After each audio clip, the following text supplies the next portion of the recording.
자, 레이먼드 윌리엄스 두 번째 강의입니다. 우리가 지난번 시간에 이제 그 기나긴 혁명이라고 하는 책에서 레이먼드 윌리엄스가 새로운 형태의 문화적 감수성, 감정의 구조, 뭐 일상생활의 변화 이런 것들이 정치와 경제와 어떤 상호관계를 갖느냐 이거를 파악하는 것이 진정한 의미에서 사회적 변혁의 전체를 보는 것이다. 그런 얘기를 했다고 얘기를 말씀을 드렸고요. 그다음에 이제 그 글쓰기와 창조적인 글쓰기 정신이라고 하는 것이 그런 대중 소설이나 무슨 시곡이나 이런 데 나타난다는 거예요. 근데 그게 하나의 어떤 삶의 방식이고 그걸 잘 읽어보면 그런 소설이나 신문이나 혹은 음악이나 이런 걸 잘 보면 아 이전에는 사람들이 이렇게 커뮤니케이션하고 이런 식으로 살아왔는데 이후에는 이렇게 좀 달라졌구나는 걸 알 수 있다는 거예요. 그러니까 여전히 분석의 텍스트는 소설이나 신문이나 그런 텍스트죠. 그러나 그것을 바라보는 시선이 달라지는 겁니다. 과거에는 무슨 뭐 셰익스피어의 소설의 완결성이 어쩌고 뭐 내용의 구성이 어쩌고 이렇게 텍스트 안에서만 봤는데 이제는 그 바깥을 보기 시작했다는 거예요. 이게 사실은 그 인문학 하시는 분들한테는 대단히 중요한 그 연구 방법의 계기예요. 그래서 사실은 이 영문학자들은 대부분 다 요즘 한국도 그렇고 이제 미국이나 영국에서 공부하신 분들은 그런 사회학이나 무슨 커뮤니케이션 이런 쪽의 이론들을 많이 알아요. 사실은 굉장히 고무적인 거죠. 자, 그러니까 여기서 보면은 68페이지에 보면 건축물 같은 것도 사실은 그런 공동체가 표현하는 하나의 양식이라고 보는 거예요.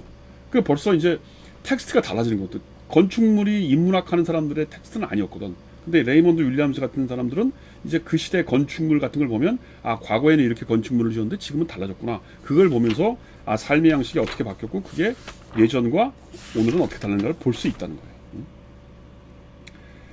자, 그래서 79페이지에 창조적 정신이라고 하는 챕터가 중요해서 조금 길게 하고 있는데 79페이지에 보면 특정한 방식으로 살아갈 수 있는 능력은 궁극적으로 성공적인 커뮤니케이션을 통해서 다른 사람의 경험을 받아들이는 데 달려있다. 그러므로 우리는 경험을 묘사함으로써 관계들의 네트워크를 형성하고 예술을 포함한 모든 커뮤니케이션 체계는 말 그대로 우리 사회 조직의 일부분이 된다. 이걸 연구하는 거라는 겁니다. 커뮤니케이션이라는 말이 굉장히 중요하게 되는 겁니다. 그 다음에 이제 챕터 2장을 보면 이 문화라고 하는 것을 개념 정의하면서 이 세 가지로 문화를 정의하는데 무슨 이상으로서의 정의, 그러니까 어떤 완성태로서의 정의, 문화, 그 다음 기록으로서의 문화, 그 다음 세 번째는 사회적인 그 개념으로서의 문화를 얘기하는데 이 사람은 사회적인 개념으로서의 문화를 굉장히 중요하게 얘기하는 거죠.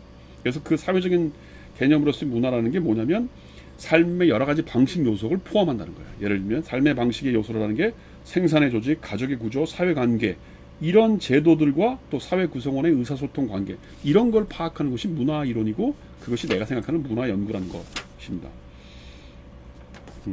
여태까지는 그렇게 안 했다는 거죠. 여태까지 문화 연구라는 게 무슨 뭐 음악이나 소설이나 뭐 이런 거 다 그 안에서 뭐 얼마나 완결성이 있느냐 아름다우냐 그런 얘기만 했다는 겁니다. 근데 그거는 안 된다는 거예요. 예술 작품과 사회적인 관계 이런 걸 봐야 되는 것이 문화 이론이라는 겁니다. 그래서 91페이지 보면 다시 한번 반복돼서 나오는데 나는 문화 이론을 전체적인 삶의 방식에 존재하는 요소들의 관계에 관한 연구라고 정의한다. 이러한 맥락에서 특정한 작품이나 제도에 대한 분석은 그 조직의 본질적인 종류, 즉 작품이나 제도들이 전체 조직의 일부로서 구현하고 있는 관계들을 분석하는 것이다. 이러한 분석에서 키워드는 패턴이다. 그러니까 이 패턴, 구조라고 하는 것이 중요하다고 보는 겁니다. 그 다음에 이제 그 감정 구조라는 말을 나와요. 또 비슷한 맨, 그 패턴이라는 말을 쓰면서 바로 다음 페이지에 뭐라고 하냐면 내가 제시하는 용어는 감정 구조이다. 그것은 구조라는 말이 암시하는 바대로 견고하고 분명하지만 우리 활동 가운데서 가장 섬세하고 파악하기 힘든 부분에서 작동하고 있다. 어떤 의미에서 감정의 구조는 한 시대의 문화이다. 이거예요. 이게 93페이지에 나오는 문화인데 이 기나긴 혁명에서 레이먼즈가 했던 여러 가지 용어가 있지만 지금도 우리 사회에서 가장 유행처럼 많이 쓰는 게 감정 구조가 있다는 거예요. 그 시대를 대표하는 감정 구조가 뭐냐. 그래서 우리나라의 문화 연구를 나중에 제가 이제 이 버밍의 학파 다 끝나고 한국의 감정 구조에 관련된 얘기를 잠깐 언급하겠는데 그때도 이 레이먼드 윌리엄스를 인용하면서 감정 구조라는 말을 써요. 우리나라의 문화 연구자들이. 왜 감정 구조가 중요하냐? 93페이지 모든 실제의 공동체에서 그것은 매우 심층적이고 광범위하게 소유되어 있는데 그것은 의사소통에 의존하는 기반이 바로 감정구조이기 때문이다. 그러니까 감정구조 안에 사람들이 서로 커뮤니케이션하고 소설도 쓰고 뭐 정치적인 언어도 얘기하고 경제에 대한 논란도 하고 뭐 건축물도 짓고 그렇다는 거예요. 그러니까 굉장히 어떻게 보면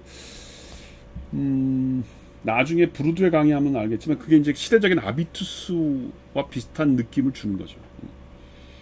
그러니까 사실은 제가 이 프랑크푸르트 학파, 그다음 버밍엄 학파, 그다음에 프랑스의 포스트 모던 얘기를 이제 이렇게 세 가지를 이번 20세기 정치학의 중요한 패러다임으로 여러분들한테 강의하는 이유는 그 문화적인 어떤 연구의 흐름이나 문제의식이 되게 비슷해요.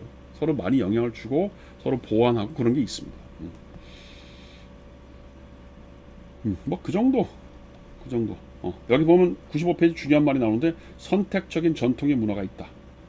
그게 뭐냐면 체험된 문화와 시대의 문화라는 게 있는데 그 중간을 연결해 주는 게 선택적인 전통 문화래. 그러니까 이 선택적 전통 문화라는 게 뭐냐면 이 레이먼드 윌리엄스한테는 1840년이에요. 이 시대가 갑자기 뭔가 달라졌다는 거예요.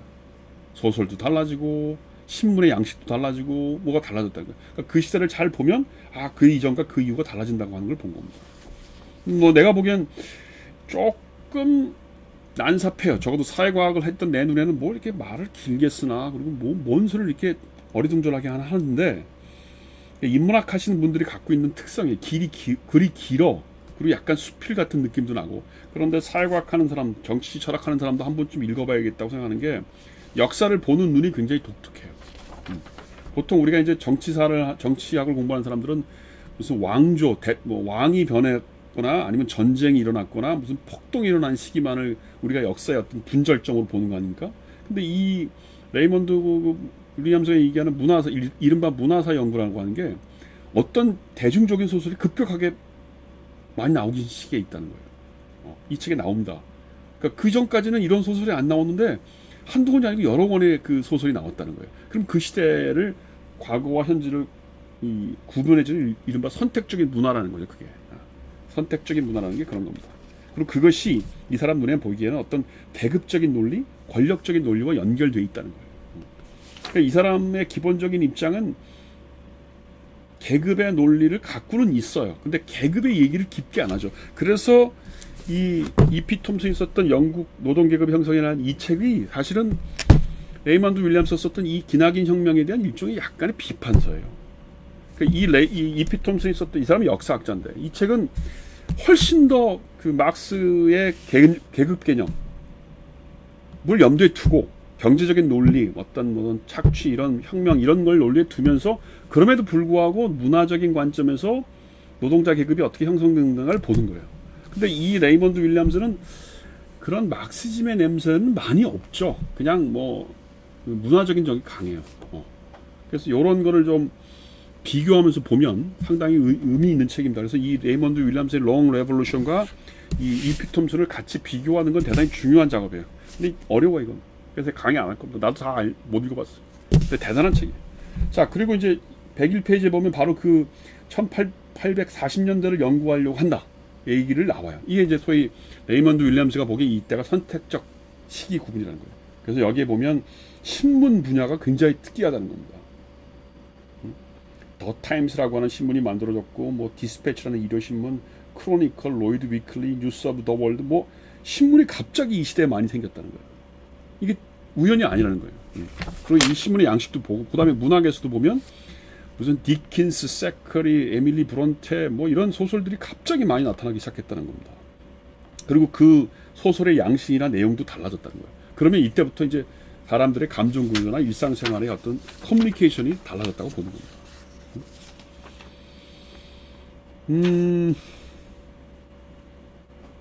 뭐 그런 정도 합시다. 이게 사실은 이게 여러분들이 직접 읽어보면 알겠지만 조금 지루해, 읽기가 어려워요. 그 다음에 이제 이 같은 얘기를 반복하고 있지만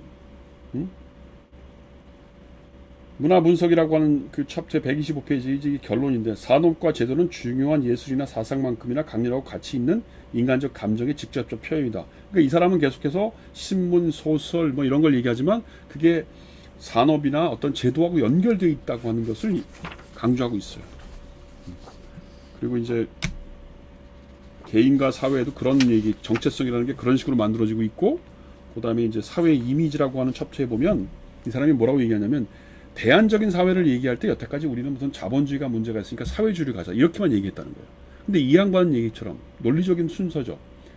사회 변혁이라고 하는 게 정치와 경제와 어떤 문화 이 세 가지가 작동돼 있다고 한다면 사회 변혁의 완성은 문화적인 얘기까지도 해야 된다는 거예요. 근데 여태까지 우리는 뭐 사회주의 그러면 경제 구조나 무슨 임금 체제만 바꾸는 것처럼 얘기를 했는데 사회주의적인 문화, 사회주의적인 여가 생활 이런 건 얘기를 안 했다는 거예요. 그러니까 그런 얘기를 하고 싶다는 겁니다, 자기는. 그래서 185페이지 보면 이런 말이 나와요. 공동체에 대한 개인적인 이해관계와 봉사는 우리의 일상적인 일과 다른 범주에 넣어야 한다. 그러나 이는 사회주의자들이 모델로 받아들일 만한 것이 못 된다. 일과 삶의 통합, 그리고 우리가 일상적인 사회 조직에서 문화적이라고 부르는 활동을 포함하는 것은 대안적인 사회 형태의 기본 조건이다. 이거예요, 바로. 여태까지는 사회주의 얘기할 때 그런 얘기 안 했다는 겁니다. 그런데 뭐예요? 대안적인 사회 형태, 문화적인 것을 넣어야 된다는 겁니다.